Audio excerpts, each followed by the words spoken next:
A lembrança mais nítida que tenho do dia em que o testamento do meu pai foi lido não são os tons abafados do advogado ou o amassar dos documentos legais. É a risada do meu irmão. Não era um som de alegria, era pontiagudo e gélido, uma risada projetada para fazer uma pessoa se sentir insignificante, para encurralá-la contra a parede com nada além de pura arrogância. Ele se recostou em sua cadeira polida, um sorriso torto nos lábios. "Você ficou com o casebre", ele declarou para a sala, que de resto estava em silêncio. "Parabéns, Clara. Eu fico com a empresa de 25 milhões de reais do papai. Você fica com uma casa prestes a desabar." O ar na sala morreu. O Dr. Dantas, advogado do nosso pai por 3 décadas, de repente achou sua mesa fascinante. Minha tia se remexeu, o olhar fixo no chão. Ninguém me olhava nos olhos. Eu apenas deixei que ele aproveitasse, deixei que ele se deleitasse em sua vitória. O que Marcos não sabia, o que nenhum deles poderia imaginar, era que o papai não tinha me deixado uma casa em ruínas. Ele tinha me deixado um quebra-cabeça. E a solução para esse quebra-cabeça, escondida em algum lugar dentro daquelas paredes antigas e negligenciadas, estava prestes a desvendar tudo. Meu irmão tinha certeza de que eu era uma tola, mas o verdadeiro tolo era quem estava rindo. Antes de entrarmos na história toda, me faça um favor e clique no botão de curtir. Se inscreva no canal e deixe um comentário me dizendo de que parte do mundo você está assistindo. Papai faleceu numa terça-feira. A notícia veio do meu irmão, Marcos, o que por si só já era uma anomalia. Nós raramente nos falávamos ao telefone. A voz dele era estéril, ríspida, como se estivesse relatando um imprevisto logístico. "Papai teve um infarto fulminante", ele afirmou. Não havia gentileza em sua fala, nenhuma pausa para o mundo se recalibrar. Ele está no Hospital da Beneficência. Ele se foi, Clara. Simples assim, se foi. Eu estava na pequena cozinha do meu apartamento, um pano de prato na mão, a luz da tarde projetando um quadrado quente no linóleo. Em um segundo, eu estava pensando no que cozinhar para o jantar. No seguinte, meu pai era um fantasma. As lágrimas não vieram de imediato. Em vez disso, senti uma imensa quietude, um silêncio profundo e oco que me envolveu. Sentei-me no sofá e apenas encarei a parede vazia, o telefone ainda na minha mão. Ele tinha apenas 68 anos. Um homem que tinha vindo de uma vida de dificuldades extremas no sertão e construído uma corporação inteira, a Gráfica Editora Bisco, a partir de uma única prensa antiga e uma recusa inabalável em ser derrotado. Um homem com essa substância não simplesmente deixava de existir em uma terça-feira. Parecia fundamentalmente errado. Os dias que se seguiram, até o funeral, foram um borrão caótico, orquestrado e microgerenciado por Marcos. Ele assumiu o controle instantaneamente, canalizando seu luto em uma enxurrada de ações executivas. Ele escolheu o caixão de mogno mais caro, o arranjo mais extravagante de orquídeas brancas e um jazigo premium com vista para o rio. Ele administrou tudo com uma eficiência afiada que parecia menos uma despedida e mais uma aquisição corporativa. Ele estava desempenhando o papel do filho, dedicado e enlutado, e exigia uma performance impecável. Fui relegada aos bastidores, a equipe de palco invisível. Enquanto Marcos estava em ligações com a funerária, debatendo os méritos financeiros de vários pacotes de sepultamento, fui eu quem dirigiu até a casa do papai. A casa da minha infância, a casa que logo se tornaria o epicentro do nosso conflito. Fui eu que organizei seu guarda-roupa, encontrei seu melhor terno, um simples de lã azul marinho que ele usava nas missas de Natal. Escolhi sua gravata favorita, uma de seda já gasta com pequenas bolotas bordadas. Passei horas vasculhando velhos álbuns de fotos, caçando a imagem certa para o programa do memorial. Encontrei uma dele em sua marcenaria, um sorriso real e espontâneo no rosto, uma poeira de serragem no cabelo. Ele parecia contente, parecia ele mesmo. Quando a apresentei a Marcos, ele fez uma careta.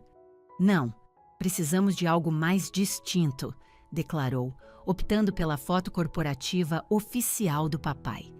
Na foto que Marcos escolheu, papai parecia poderoso e sombrio. Parecia um homem que eu não conhecia. Eu não insisti. Aprendi anos atrás que discutir com o Marcos era tão inútil quanto gritar com uma tempestade. Você só tinha que se afastar e deixar a fúria passar. Então eu simplesmente assenti e me retirei, cuidando das tarefas pequenas e ingratas. Contatei os primos distantes que Marcos havia esquecido. Organizei a recepção com as senhoras da igreja. Escrevi o obituário, esforçando-me para capturar a alma de um homem que apreciava a marcenaria e a quietude do amanhecer. Não apenas o CEO, que construiu um império de 25 milhões de reais. Marcos, é claro, o editou, inserindo mais sobre suas conquistas empresariais e apagando a passagem sobre seu amor por restaurar relógios antigos. No dia do funeral, a igreja cheirava a orquídeas e ao cheiro úmido e terroso da chuva. Estava lotada, um testemunho da vida que ele havia construído. Mas sentada, ali no primeiro banco, vi que a maioria dos rostos me era estranha. Eram parceiros de negócios, clientes, homens internos caros que apertavam a mão de Marcos com acenos graves e respeitosos. Eram as pessoas de Marcos, não do papai. Os verdadeiros amigos do papai eram poucos.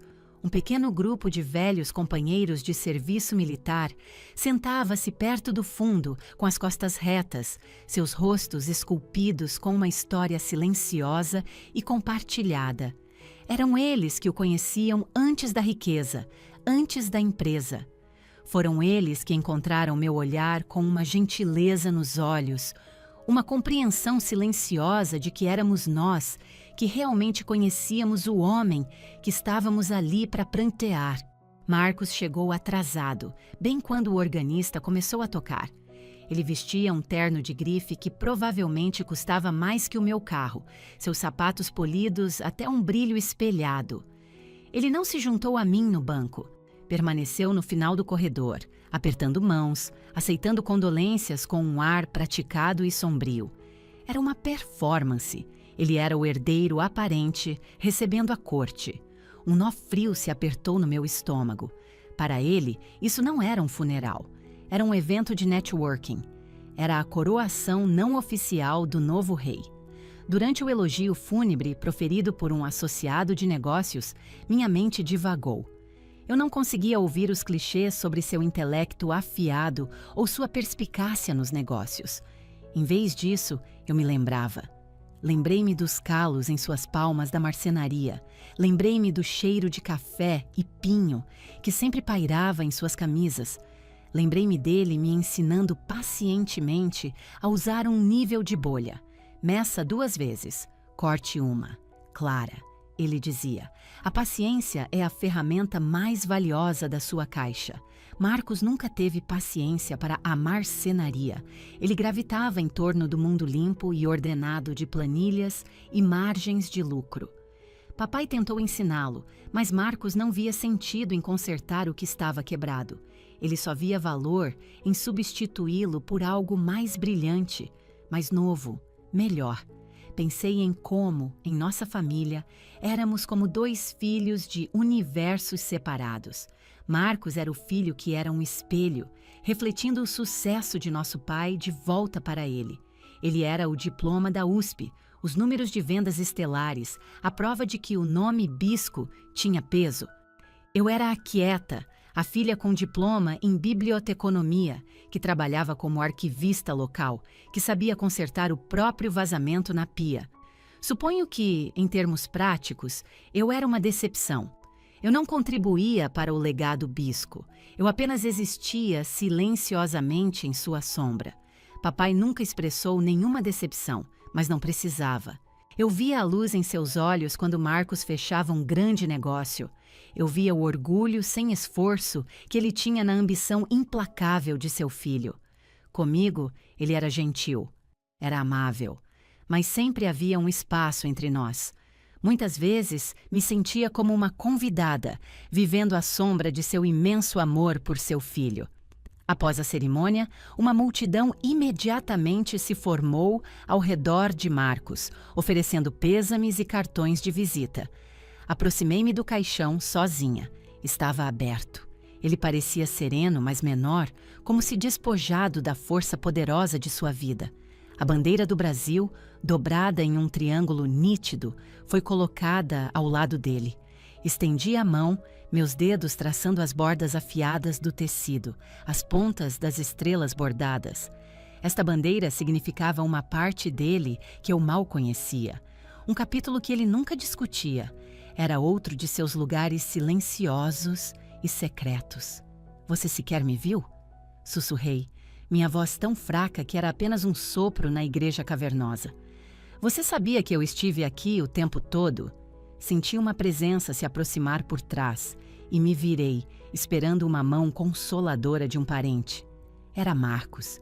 Ele não estava olhando para o papai, estava olhando para o relógio. Precisamos ir para o cemitério, disse ele, a voz tingida de impaciência. As pessoas estão esperando. Ele não tocou meu braço, não ofereceu uma única palavra de conforto. Ele apenas soltou um suspiro fraco e frustrado, como se meu momento de luto particular fosse um atraso inconveniente em uma agenda já lotada. Olhei do rosto frio e indiferente do meu irmão para o rosto imóvel do meu pai. Naquele momento, suspensa entre o homem que talvez nunca tenha me visto de verdade e aquele que se recusava a ver, eu nunca me senti tão profunda e totalmente sozinha. Eu era a filha em segundo plano, uma fantasma no funeral do meu próprio pai. 3 dias se passaram entre o funeral e a leitura do testamento. Foram os 3 dias mais longos da minha vida. Eu me vi ficando na antiga casa da família na Alameda dos Salgueiros. Não porque sentisse algum direito a ela, mas porque meu pequeno apartamento parecia sufocante. Marcos também estava lá, e a tensão no ar era uma presença física.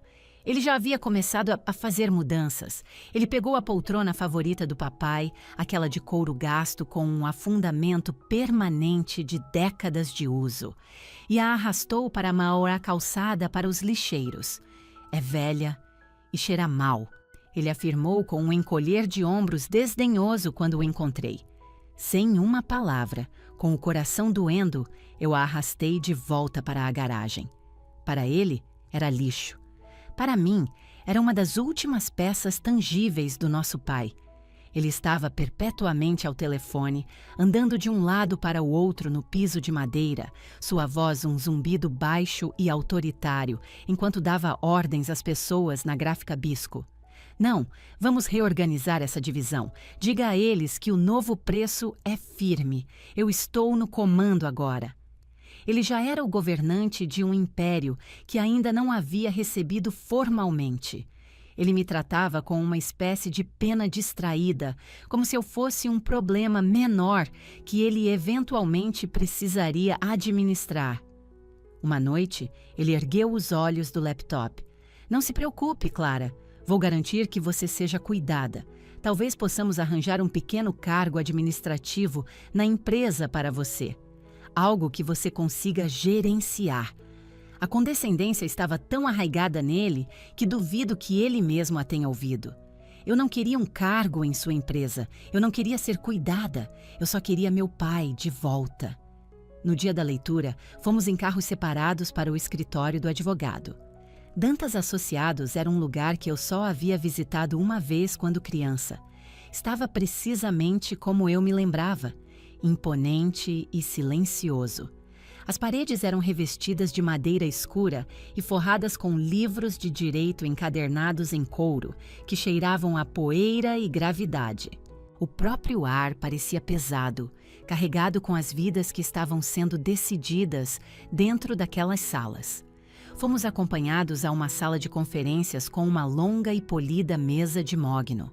O Dr. Dantas, advogado e amigo do papai por mais de 30 anos, estava esperando. Ele era um homem de rosto amável, com cabelos grisalhos e uma disposição gentil, Mas hoje, sua expressão era uma máscara de imparcialidade profissional. A irmã do meu pai, tia Susana, também estava presente como testemunha. Ela me ofereceu um sorriso fraco e aquoso que não alcançou seus olhos. Nós nos sentamos. Marcos se posicionou diretamente em frente ao Dr. Dantas, inclinando-se para a frente com expectativa, como um competidor na linha de partida. Sentei-me ao lado dele, sentindo-me pequena e deslocada. Alisei o tecido do meu vestido preto simples e juntei as mãos no colo, meu coração batendo um tambor lento e pesado contra minhas costelas. O Dr. Dantas pigarreou e abriu um envelope pardo grosso. "Obrigado a ambos por virem", começou ele, sua voz calma e uniforme. O tipo de tom que faz notícias devastadoras soarem como um simples lançamento contábil.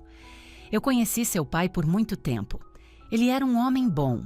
Este documento representa seus últimos desejos, os quais sou legalmente obrigado a cumprir precisamente como ele pretendia."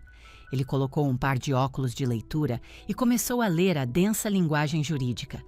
Falou de ativos e passivos, executores e beneficiários. As palavras eram um borrão, minha mente preenchida por uma estranha estática zumbindo. Uma sensação de pavor começou a se acumular em meu estômago. Eu sabia o que estava por vir. Todos nós sabíamos. Era o acordo tácito de nossa família por décadas. Marcos era o herdeiro e eu era o pensamento tardio. O Dr. Dantas fez uma pausa, olhando por cima dos óculos primeiro para Marcos, depois para mim. "Começaremos com os ativos principais", disse ele pegando uma folha de papel. "Ao meu filho, Marcos Bisco, eu lego minha participação integral na empresa que fundei, a Gráfica Editora Bisco, incluindo todas as propriedades, equipamentos e contas associadas, avaliada em aproximadamente 25 milhões de reais. Um sorriso lento e autossatisfeito se espalhou pelo rosto de Marcos. Ele se recostou na cadeira, cruzando uma perna sobre a outra. Ele não olhou para mim, não precisava. Apenas olhou para o Dr. Dantas, uma compreensão silenciosa passando entre eles. O mundo estava se desenrolando exatamente como ele sempre soube que seria. Tia Susana soltou um suspiro pequeno e silencioso, um som de alívio, como se estivesse segurando a respiração. Então, o Dr. Dantas pegou a página seguinte. Seus olhos encontraram os meus por um segundo fugaz, e neles vi um vislumbre de algo que não consegui identificar. Pena? Um pedido de desculpas? Ele olhou para baixo rapidamente. "A minha filha, Clara Bisco", ele leu, e meu corpo inteiro ficou rígido.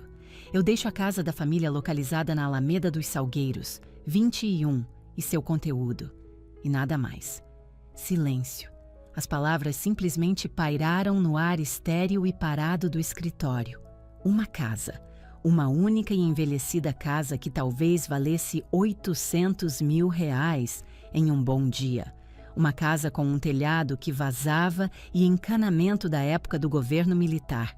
Essa era ainda a minha parte da vida que nosso pai havia construído. Então, o som que quebrou o silêncio. Risada. Começou como uma risadinha baixa, um sopro de ar do peito de Marcos. Depois cresceu, aguda e alta, e totalmente sem humor. Era um som de vitória absoluta, de pura zombaria.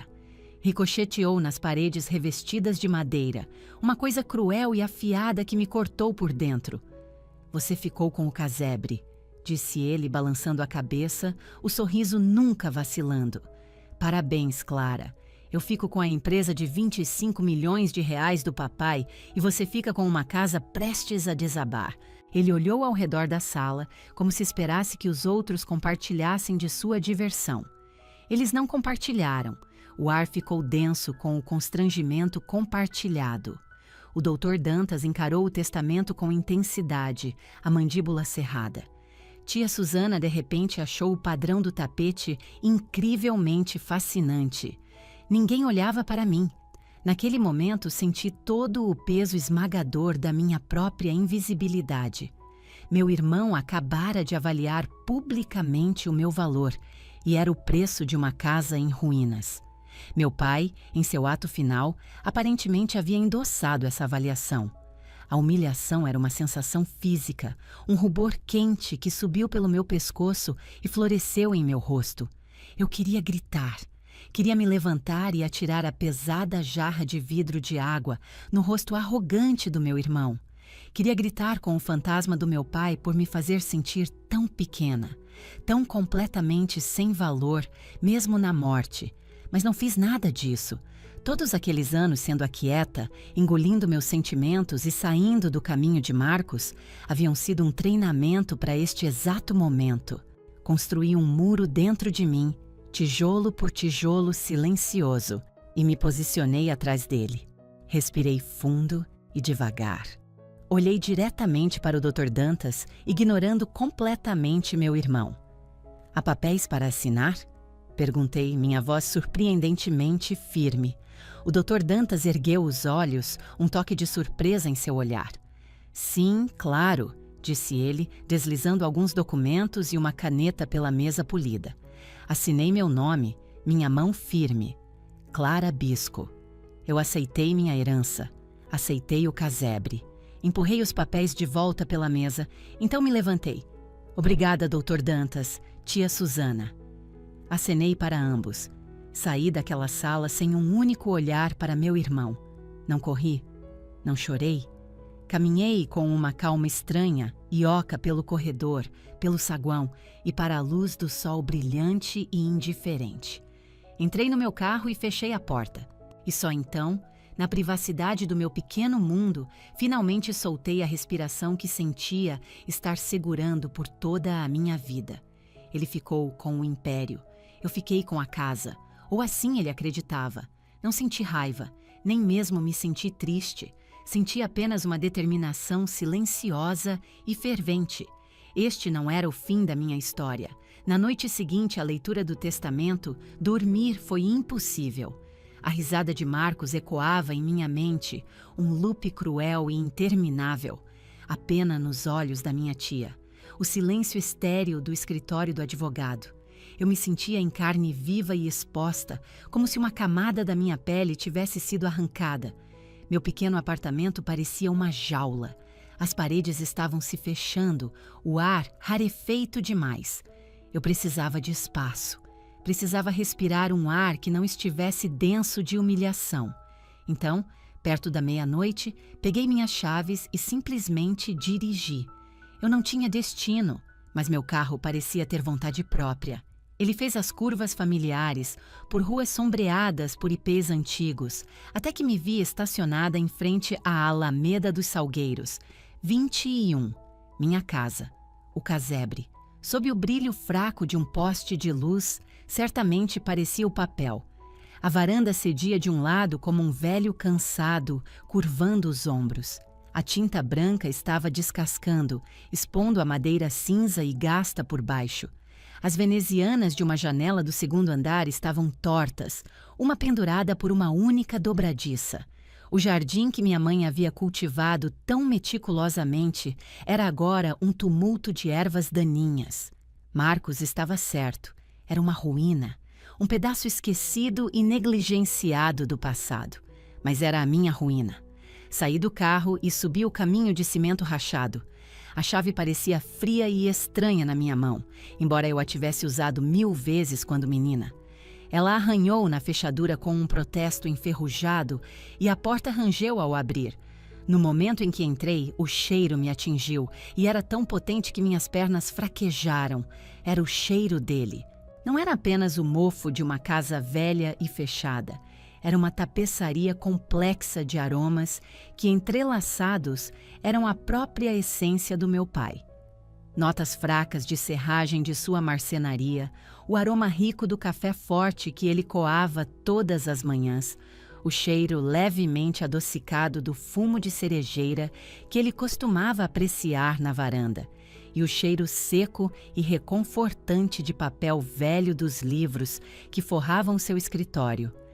Fechei a porta atrás de mim, isolando-me do mundo, e apenas fiquei ali na entrada escura, inalando-o.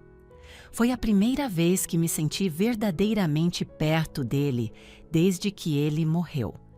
Não acendi as luzes. Deixei meus olhos se ajustarem, navegando pelos cômodos pelo tato e pela memória. As pontas dos meus dedos roçaram na textura familiar do papel de parede do corredor, na superfície lisa e fria do relógio de pêndulo que ele tanto estimava. Seu pêndulo, agora parado e silencioso. Entrei na sala de estar. A luz da lua entrava pela grande janela, iluminando partículas de poeira dançando no ar. Eu podia ver a silhueta fraca de sua poltrona favorita, aquela que eu salvara da calçada.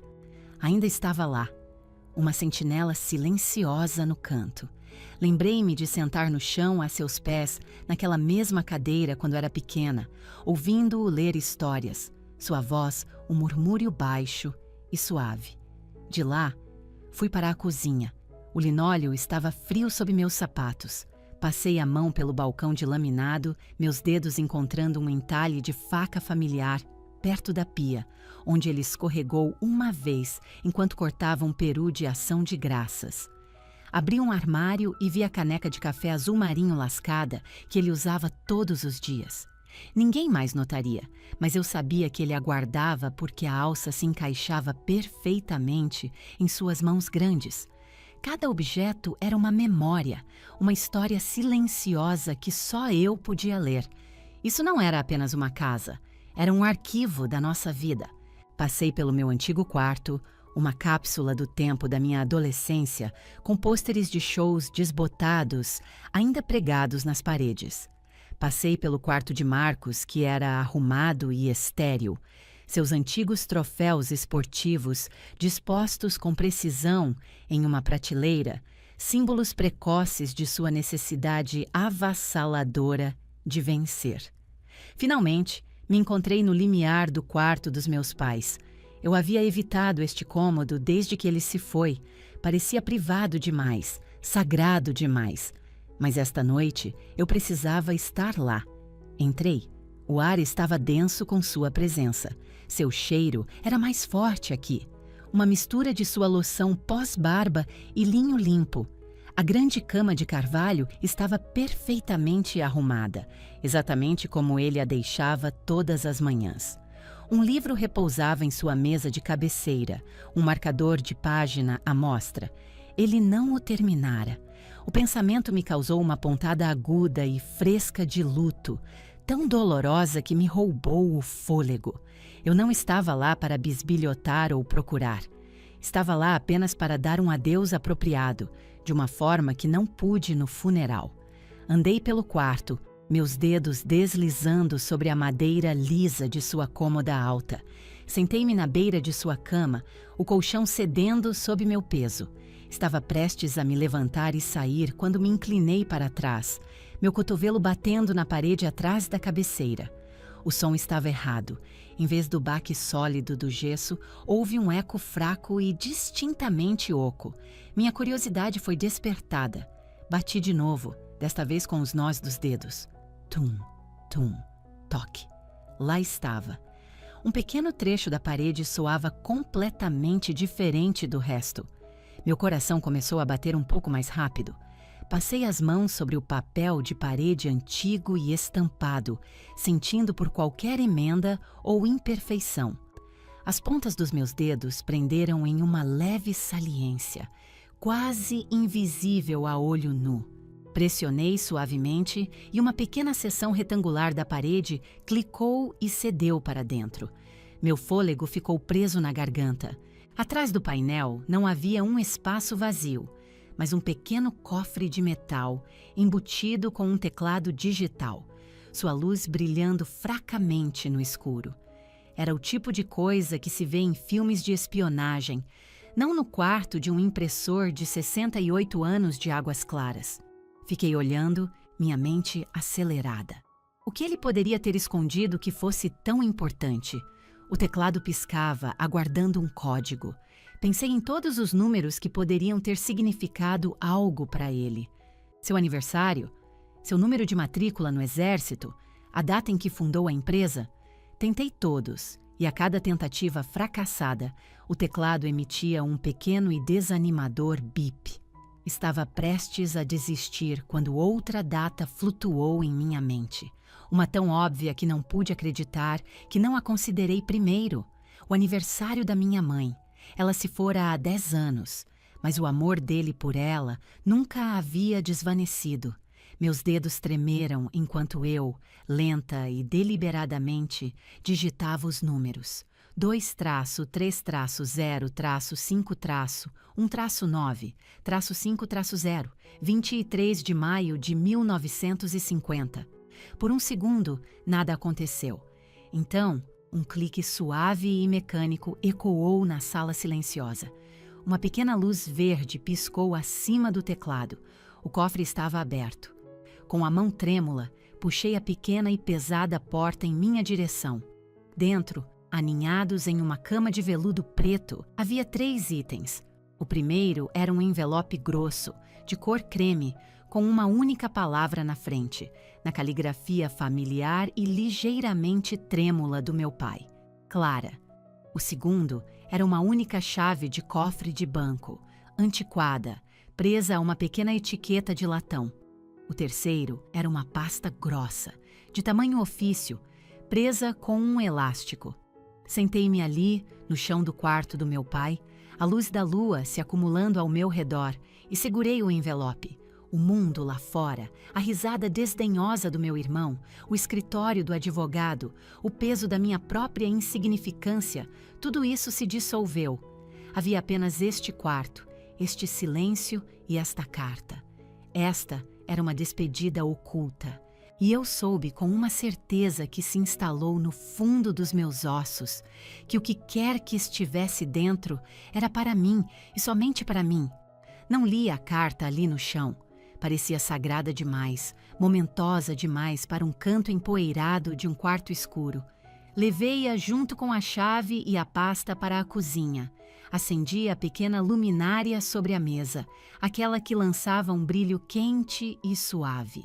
Este espaço familiar e reconfortante parecia o lugar certo para receber as últimas palavras do meu pai. Fiz uma xícara de chá para mim, minhas mãos se movendo com uma calma lenta e deliberada. O simples ritual me ancorou. Finalmente, com a caneca quente entre as mãos, sentei-me, respirei fundo e rasguei cuidadosamente o envelope. A carta estava escrita em seu papel de carta pessoal, o papel grosso de cor creme com suas iniciais em relevo. A. B. Arthur Bisco. Sua caligrafia, que se tornara instável em seus últimos anos, tremia ligeiramente, mas as palavras em si eram firmes, claras e cheias de propósito. Era como se ele tivesse reunido toda a sua força restante para escrever aquilo. Comecei a ler e, ao fazê-lo, quase pude ouvir sua voz na cozinha silenciosa, baixa e constante. Minha queridíssima Clara. A abertura por si só trouxe lágrimas aos meus olhos. Ele nunca fora de afeto aberto. Nunca me chamara de sua queridíssima nada. Ele mostrava seu amor através de ações, consertando meu carro, construindo uma estante para o meu apartamento. Mas as palavras sempre foram uma luta para ele. Se você está lendo isto, significa que encontrou o que deixei para você. Sinto muito e estou orgulhoso. Sinto muito pelo engano, pela aprovação pública da leitura do testamento. Sei como seu irmão é e posso imaginar o que foi dito. Por favor, saiba que nunca foi um reflexo do seu valor. Foi um teste do caráter dele. Mas também estou orgulhoso porque sabia que você encontraria isto. Sabia que não simplesmente abandonaria esta casa e a deixaria apodrecer. Sabia que voltaria aqui, não em busca de dinheiro, mas em busca de memórias. E é por isso que isto sempre foi para você. Nunca foi sobre dinheiro, Clara. Foi sobre conhecer meus filhos. Passei a vida inteira tentando entender vocês dois. Dei a empresa a Marcos porque ele esperava por isso. Ele vê o mundo em termos de valor, de ativos e aquisições. Para ele, a Gráfica Bisco não era uma empresa que construí com minhas próprias mãos. Era seu direito de nascença, um prêmio a ser reivindicado. Negar-lhe, isso teria levado a uma longa e feia batalha para a qual eu não tinha mais energia. Mas dar a ele também foi um teste, o final. Uma empresa não é um troféu, Clara. É uma coisa viva, que respira. Requer mais do que ambição para prosperar. Precisa de cuidado, precisa de humildade e precisa da sabedoria para saber que seu maior ativo são suas pessoas. Eu dei a ele a corda. Cabe a ele o que fará com ela. Tive que parar, minha visão embaçada. Ele tinha visto tudo, a presunção de Marcos, sua ambição que beirava a crueldade. Ele não tinha sido cego, afinal. Tomei outro gole de chá e continuei. Mas em você eu confiava implicitamente. Observei você a vida toda, mesmo quando pensava que eu não estava prestando atenção. Eu vi você. Lembro-me de quando você tinha 12 anos e aquele velho relógio de pêndulo no corredor parou de funcionar. Marcos disse para jogá-lo fora e comprar um digital novo. Mas você passou um fim de semana inteiro com minhas ferramentas espalhadas pelo chão.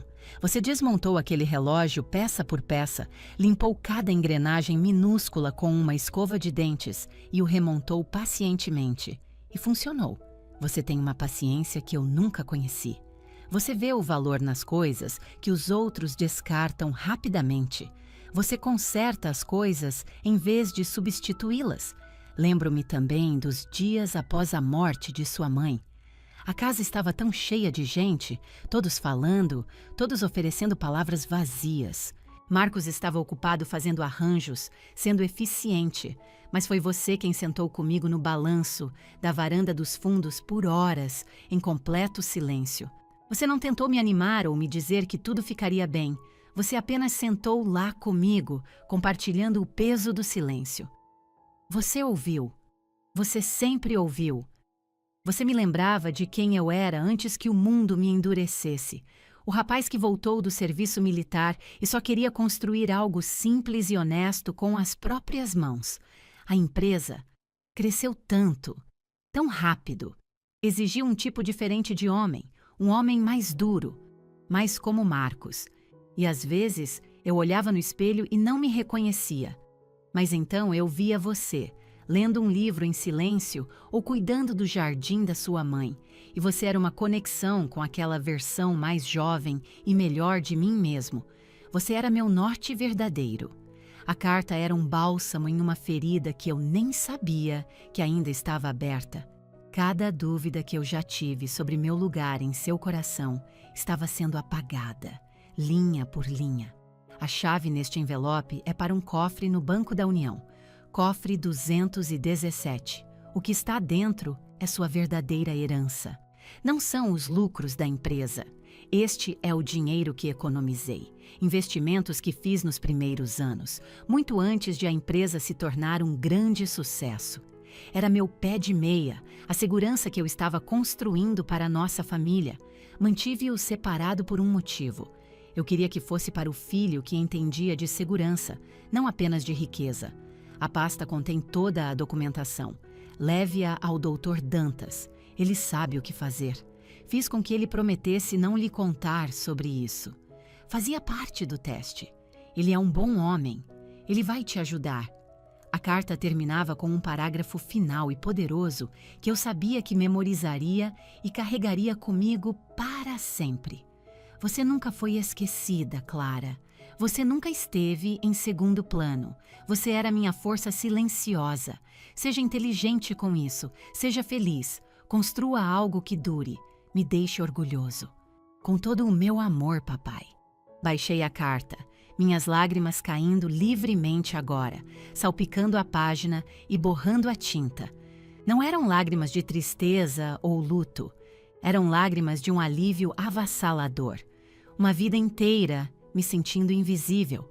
Uma vida inteira me sentindo como a filha menor havia sido lavada por suas palavras. Ele me viu. Ele me conhecia. Ele confiava em mim. O testamento não fora um insulto, fora o mais profundo ato de fé que um pai poderia conceder a um filho. Ele não me dera menos que Marcos. Ele me dera mais. Ele me dera sua confiança. Peguei a chave de latão antiquada. Parecia pesada na minha palma, pesada com o peso de sua fé e do futuro que ele acabara de me entregar. Olhei para a pina pasta grossa, uma promessa silenciosa de uma nova vida. Meu irmão ficara com um negócio chamativo e barulhento de 25 milhões de reais.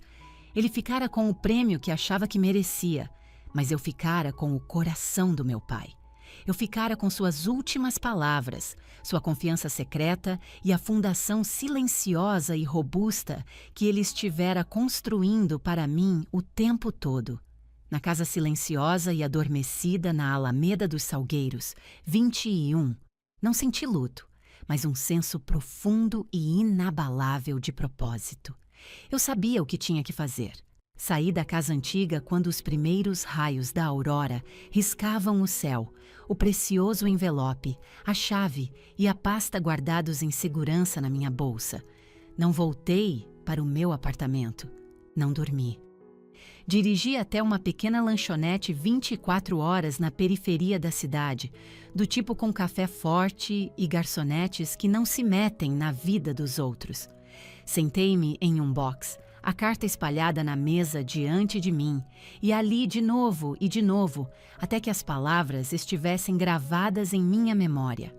O sol já estava alto quando saí, e o mundo parecia novo em folha, lavado e transbordando de uma possibilidade silenciosa e surpreendente. Eu sabia que não podia esperar. Tinha que ir ao banco. O Banco da União era um prédio antigo e formidável no centro da cidade, com pilares de pedra e pesadas portas de bronze. Parecia um lugar construído para guardar segredos. Entrei assim que abriram, às 9 horas, meu coração um tambor nervoso contra minhas costelas. Eu me sentia uma fraude.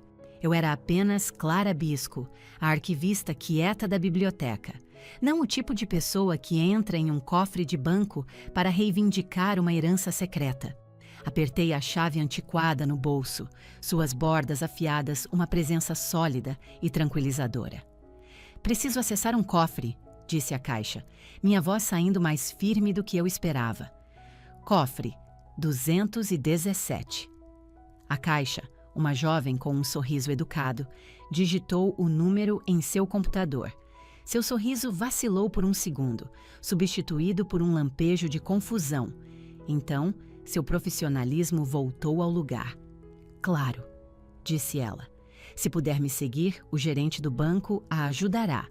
O gerente era um homem mais velho chamado Sr. Abrantes, com olhos gentis e um ar formal, mas amável. Ele me conduziu do saguão movimentado para os fundos do banco, em direção a uma enorme porta de aço circular que parecia algo saído de um filme. Não temos muitas dessas caixas mais antigas, explicou ele enquanto girava a grande roda na porta do cofre. A maioria está nas mesmas famílias há gerações. A porta se abriu com um silvo pesado e satisfatório, revelando uma parede de caixas de metal reluzentes, todas numeradas, todas idênticas. Ele me levou por um corredor estreito até o cofre 217. Eu usarei nossa chave primeiro, disse ele, inserindo uma longa chave de prata em uma fechadura e girando-a. Agora, por favor. Minha mão tremia quando tirei a chave de latão do meu pai do bolso. Ela deslizou perfeitamente na segunda fechadura. Eu a girei e, com um clique suave, a caixa foi destrancada. O Sr. Abrantes deslizou o longo e estreito container de metal de seu nicho e me entregou. Era mais pesado do que eu pensava.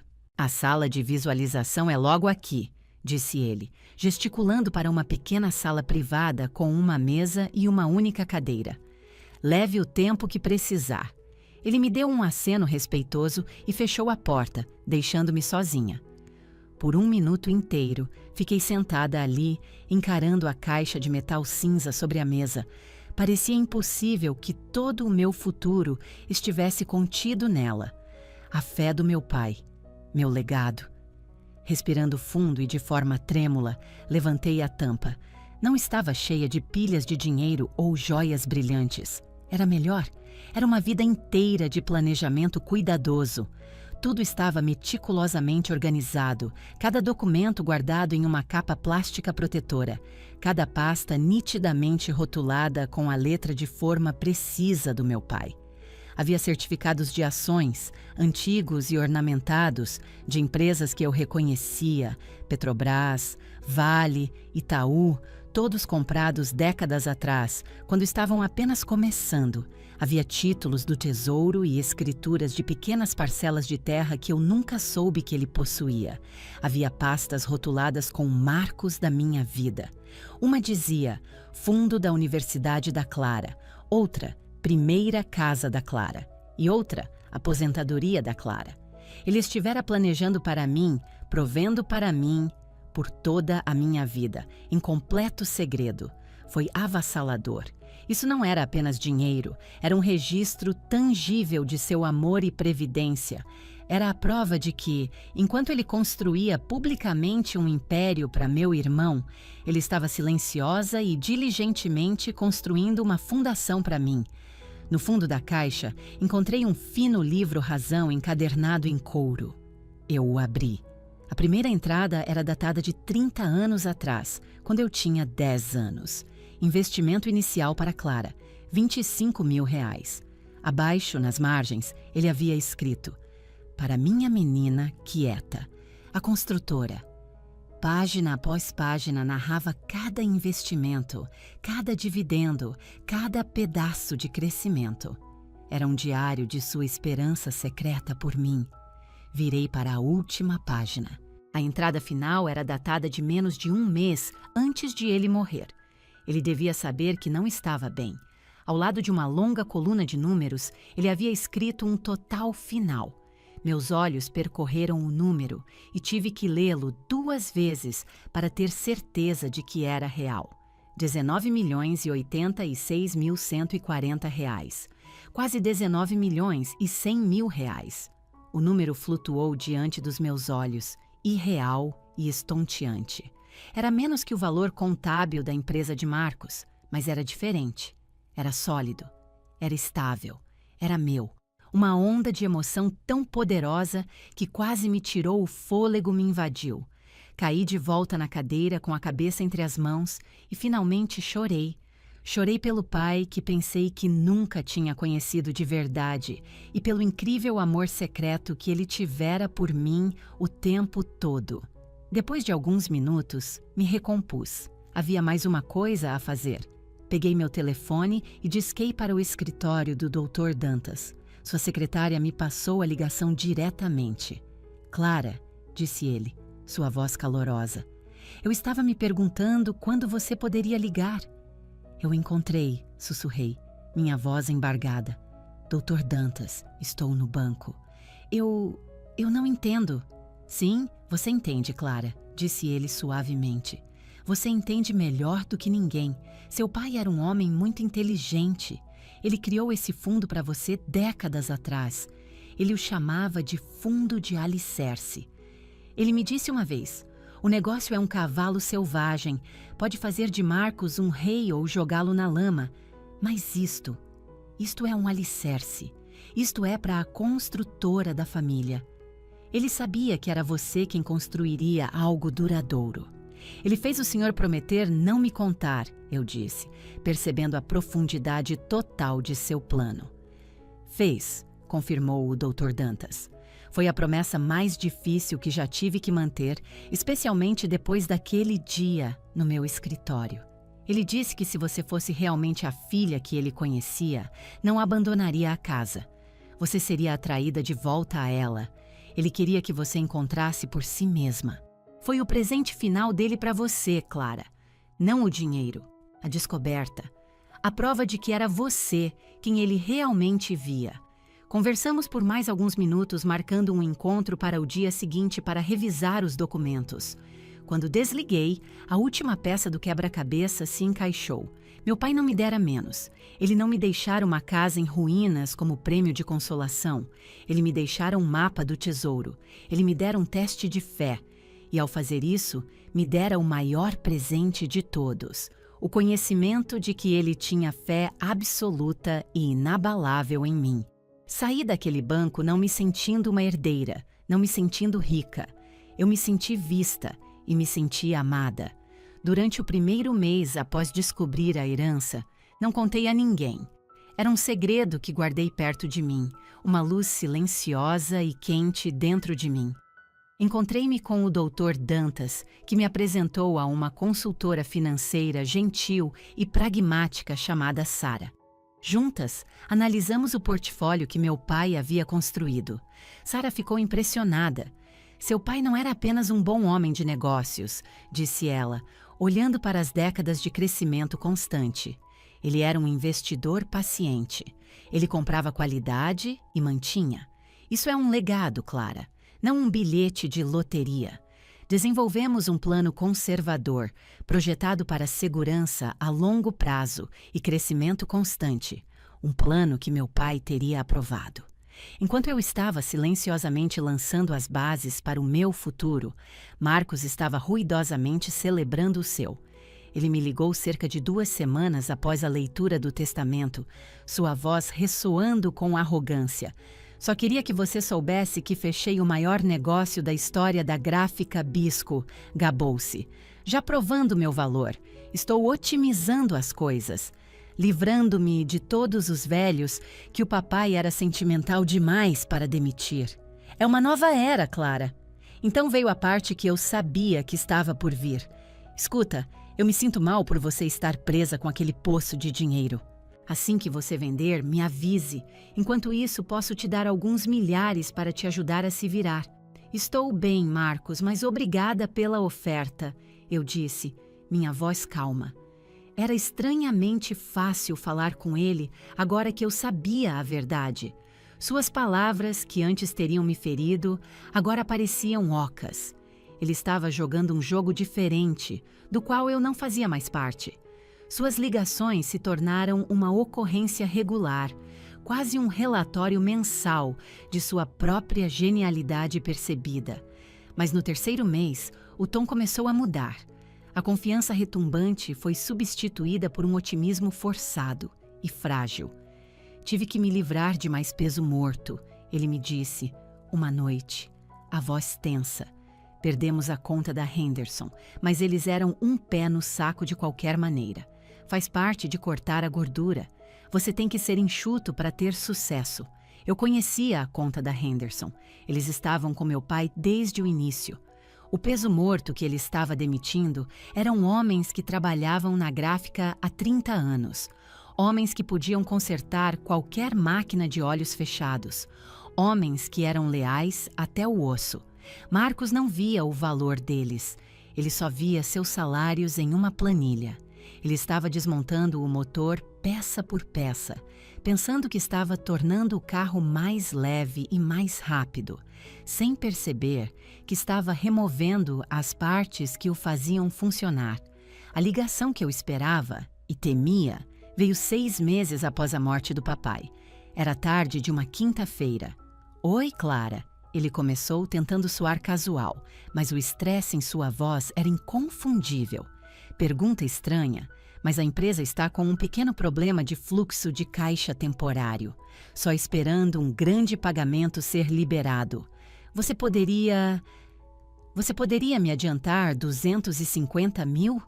Só para pagar a folha. Eu te pago de volta com o dobro dos juros em 1 mês, eu juro. Fechei os olhos. As palavras do papai ecoaram na minha cabeça. Eu dei a ele a corda. Cabe a ele o que fará com ela. Meu primeiro instinto, aquele condicionado por uma vida inteira sendo a pacificadora da família, foi dizer sim, para apaziguar as coisas, para ajudar. Mas o papai não me pedira para salvar Marcos. Ele confiara em mim para ser sábia. Dar dinheiro a Marcos seria como dar uma âncora a um homem que se afoga. Não o salvaria, apenas o puxaria para baixo mais rápido e a mim com ele. Sinto muito, Marcos, eu disse, minha voz quieta, mas firme. Eu não posso fazer isso. Houve um silêncio atordoado do outro lado da linha. Como assim você não pode? Ele finalmente gaguejou, a voz subindo em descrença. Você vendeu a casa, certo? Isso dá uns 800 mil aí. O que mais você está fazendo com isso? Pelo amor de Deus, Clara, isso é para um negócio da família. Eu não posso te ajudar, Marcos, repeti, minha resolução se endurecendo. Sua descrença rapidamente se transformou em raiva. Inacreditável. Eu sabia. Você sempre foi egoísta. Papai te deixa um lixo e você nem sequer levanta um dedo para ajudar a salvar o verdadeiro legado dele. Ele ficaria tão decepcionado com você, ele cuspiu, cada palavra projetada para ferir. Mas elas não feriram. Elas ricochetearam na nova armadura da verdade do meu pai. Eu preciso ir, Marcos, eu disse, e desliguei o telefone antes que ele pudesse dizer mais. Minha mão estava tremendo, mas meu coração estava calmo. Eu tinha feito a escolha certa. As ligações não pararam, pioraram. Um mês depois, ele pediu 500 mil. Sua raiva se fora, substituída por um tom desesperado e suplicante. Ele me disse que o grande contrato do qual se gabara havia fracassado. O cliente desistira, citando instabilidade na gestão. Os funcionários experientes que ele demitira foram contratados por um concorrente e levaram consigo uma lista de clientes leais. Os fornecedores, assustados com os boatos, estavam exigindo pagamento à vista. Cada vez que ele ligava, eu dizia não. Foi uma das coisas mais difíceis que já tive que fazer. Ouvir o mundo do meu irmão desmoronar, sabendo que eu tinha os meios para impedi-lo, foi agonizante. Mas me agarrei à sabedoria do meu pai. Este era o teste de Marcos, não o meu. A ligação final veio em uma terça-feira, quase 9 meses exatos após a morte do papai. Ele estava soluçando. Era um som cru e feio que eu nunca tinha ouvido dele antes. Acabou, Clara, ele engasgou. Foi tudo embora. O banco está executando os empréstimos. Estamos insolventes. Tenho que pedir falência. Ele implorou uma última vez, não por um empréstimo, mas por absolvição. Por que você não me ajudou? Esta era a sua empresa para administrar, Marcos, eu disse suavemente. Não a minha. Eu soube da extensão total do desastre pelo Jornal de Águas Claras. O artigo tinha uma foto de Marcos saindo do Tribunal Federal. Seu terno caro amassado, seu rosto pálido e abatido. Ele parecia um estranho. O artigo detalhava como a gráfica Editora Bisco, um pilar da comunidade empresarial local por 40 anos, estava falida. Os ativos estavam sendo liquidados para pagar os credores. Ele havia perdido tudo. A empresa, a casa grande que ele comprara, que ele havia hipotecado contra a empresa. O respeito que ele sempre tomara como garantido. Ele recebera um reino e, em menos de um ano, o transformara em pó. A justiça poética parecia menos uma vitória e mais uma tragédia profunda e inevitável. Depois que a notícia da falência se espalhou, houve apenas silêncio. Meses se passaram sem notícias de Marcos. Ouvi pela tia Susana que ele havia deixado a cidade, se mudado para algum lugar no centro-oeste para recomeçar. Ela disse isso com um tom de decepção abafada, como se o fracasso dele fosse uma mancha no nome da família. Senti uma estranha sensação de distanciamento de tudo aquilo. Enquanto a vida dele tinha sido um turbilhão caótico de colapso, a minha encontrara um ritmo silencioso e constante.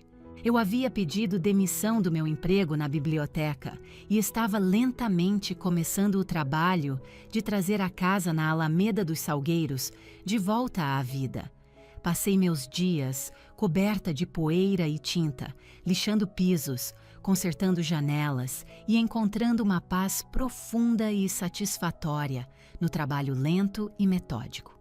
Eu estava no quintal da frente, arrancando ervas daninhas das velhas roseiras da minha mãe uma tarde, cerca de 1 ano após a leitura do testamento, quando meu telefone tocou com um número desconhecido. Quase não atendi, mas algo me fez deslizar a tela. Alô, Clara. A voz era fina, hesitante. Quase não a reconheci. Era Marcos, mas ele parecia uma década mais velho, despojado de toda a sua arrogância e prepotência. Marcos, eu disse, minha voz uniforme. Onde você está? Não importa, disse ele rapidamente. Goiás. Trabalhando com vendas, não é nada especial. Houve uma longa pausa. preenchida pela estática da linha telefônica e anos de coisas não ditas. Escuta. Ele finalmente continuou, a voz quebrando ligeiramente. Tive muito tempo para pensar. Sobre tudo. E tem uma coisa que eu não entendo. Naquele dia, no escritório do advogado, você estava tão calma. Quando ele leu o testamento, você nem chorou. Você nem ficou com raiva. Você apenas assinou os papéis e saiu. Pude ouvi-lo respirar de forma trêmula. Você sabia, não é? O tempo todo. Você sabia o que ia acontecer. Isso tudo foi algum tipo de plano do papai. Lá estava. O momento do acerto de contas. Uma parte pequena e mesquinha de mim queria machucá-lo. Queria dizer, sim, eu sabia que você ia falhar. E eu assistia acontecer. Mas enquanto eu estava ali, com o sol quente nas minhas costas e o cheiro de terra fértil nas minhas mãos, não senti raiva. Apenas uma clareza profunda e pesarosa. O tempo de jogos e testes acabara. Era a hora da verdade. Eu não sabia que você ia falhar, Marcos, eu disse suavemente. Acho que uma parte do papai esperava que você tivesse sucesso. Mas sim, eu sabia que era um teste. Ele te contou? A voz de Marcos era um sussurro de incredulidade. Ele te contou e não me contou? Não, eu disse. Ele não me contou.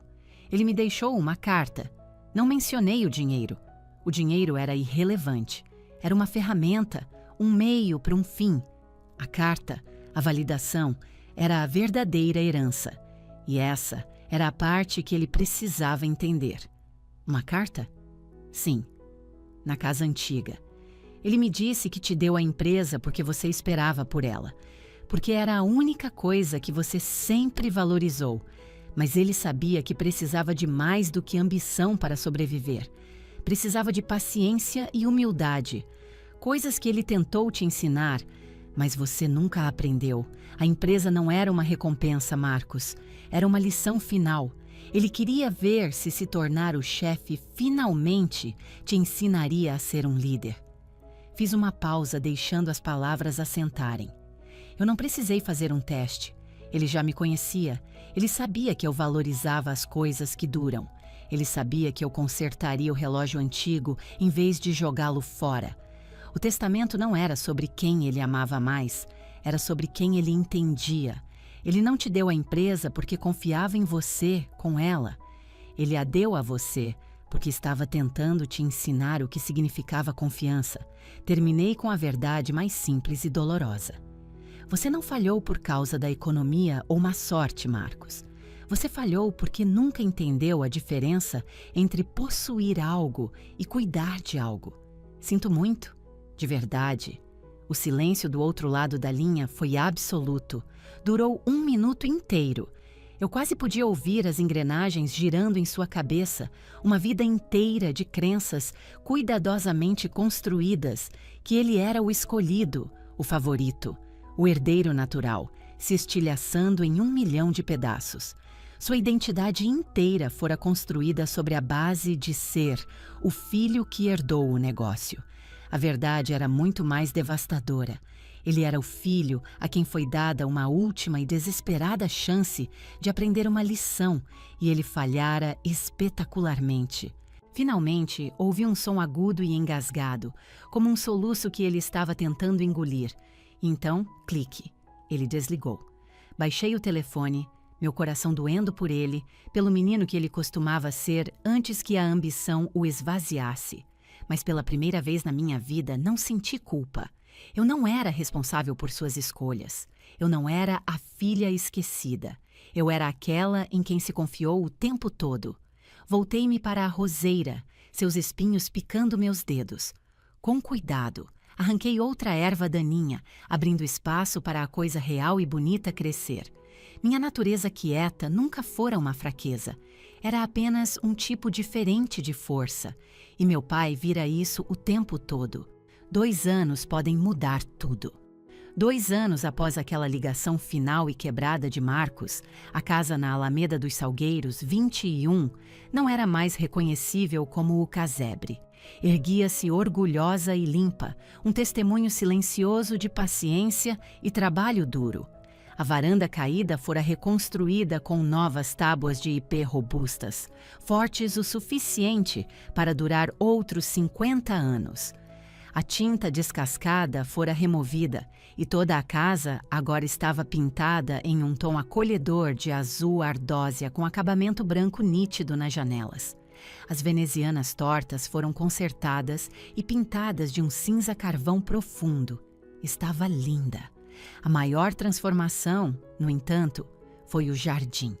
Passei centenas de horas arrancando ervas daninhas, arando o solo e trazendo o jardim da minha mãe de volta à vida. Suas roseiras brancas, que estavam sufocadas e lutando, agora prosperavam, subindo por uma nova treliça que eu construíra ao lado da casa. O gramado era um tapete espesso de verde. A casa não foi apenas restaurada, foi curada. Sentia-se amada novamente. O processo de consertar a casa me consertou também. No trabalho lento e metódico de lixar, pintar e construir, descobri uma parte de mim que nunca soube que existia. Eu tinha as mãos do meu pai. Tinha a paciência dele para medir 2 vezes e cortar uma. Encontrei uma alegria profunda em pegar algo velho e quebrado e torná-lo inteiro e útil novamente. O que começou como um projeto pessoal se transformou em uma paixão, e essa paixão se transformou em um negócio. Chamei-o de Restaurações Salgueiro Grão. Comecei pequeno, restaurando a mesa de jantar antiga de uma amiga, depois restaurando um conjunto de cadeiras para um vizinho. A notícia se espalhou. As pessoas em Águas Claras apreciavam coisas antigas e apreciavam o artesanato. Logo, eu tinha uma lista de espera. Converti a velha garagem onde o papai costumava ter sua oficina, na minha própria. O cheiro de serragem e verniz tornou-se o aroma da minha nova vida. Era um trabalho simples e honesto que me fazia sentir conectada ao meu pai de uma forma que nunca tive quando ele estava vivo. Era um legado que ele me dera sem que nenhum de nós soubesse. Eu vivia uma vida tranquila, mas não solitária. A casa que antes parecia vazia agora estava cheia do calor da amizade. Eu organizava jantares no novo deck dos fundos, o ar cheio de risadas e o cheiro de comida grelhada. Encontrei uma comunidade de artesãos e artesãs na cidade, pessoas que, como eu, valorizavam fazer coisas com as mãos. Minha vida não era chamativa ou barulhenta, mas era robusta, era real. Quanto à herança, mal a toquei. Vivia confortavelmente da renda da Salgueiro Grão. O dinheiro que meu pai me deixara continuava onde estava, administrado com sabedoria por Sara, crescendo lenta e firmemente. Era o que meu pai chamara um alicerce. Não era um tesouro a ser gasto, era um muro de segurança às minhas costas, dando-me a liberdade e a confiança para construir minha própria vida em meus próprios termos. Era o presente supremo da paz de espírito. Pensei muito sobre os 2 tipos diferentes de legados que nossa família produzira. Marcos herdara um império. Era grande, impressionante e valioso, mas era oco. Foi construído sobre lucros e ativos, não sobre paixão e cuidado, e quando testado, estilhaçou-se. Minha herança fora o oposto. Era uma casa em ruínas e um segredo. Parecia nada por fora, mas foi construída sobre uma base de amor e previdência, e me dera tudo o que eu precisava para construir uma vida de propósito e paz. Uma tarde, encontrei uma velha cadeira de balanço inacabada no sótão, uma na qual meu pai devia estar trabalhando antes de morrer. As peças estavam cortadas grosseiramente, as juntas inacabadas. Levei-a para minha oficina, passei as mãos sobre a madeira bruta e senti uma profunda sensação de conexão. Ele a começara. Eu a terminaria. Marcos ficou com a empresa, mas eu fiquei com o ofício. Ele ficou com o resultado final, mas eu fiquei com o propósito. E enquanto ligava a lixadeira e começava a alisar as bordas ásperas da madeira, soube, com certeza absoluta, que recebera a melhor herança. Uma vez por mês, todo mês, eu dirijo até o cemitério. Tornou-se um ritual, um encontro silencioso que mantenho com meus pais. Seus túmulos ficam em uma encosta suave sob um grande jequitibá, com vista para os picos azulados e enevoados da serra. É um lugar pacífico.